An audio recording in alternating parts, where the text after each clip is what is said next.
Welcome to McPlum, simple solutions served daily. You begin by confirming the carrier voicemail plan is active and the voicemail number is known. This ensures setup completes. Once done, make sure your SIM is inserted, phone unlocked, and you have a good signal or mobile data.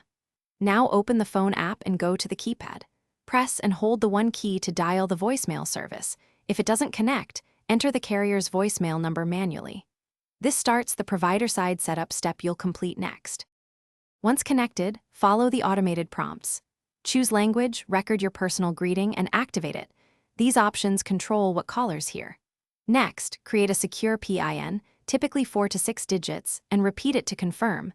This protects your messages. Then, make sure visual voicemail is enabled if supported.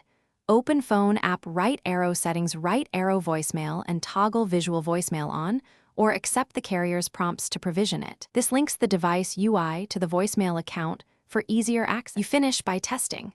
Call your own number from another phone and leave a message, then retrieve it via the phone app right arrow voicemail or the carrier portal to confirm greeting and PIN work. Make sure notifications and ringtone for voicemail are enabled so you know when messages arrive. If something goes wrong, restart the phone and confirm mobile network connectivity. If that doesn't fix it, contact your carrier. Often provisioning or account settings on their side must be adjusted to complete setup. Thanks for watching. Stay juicy and subscribe.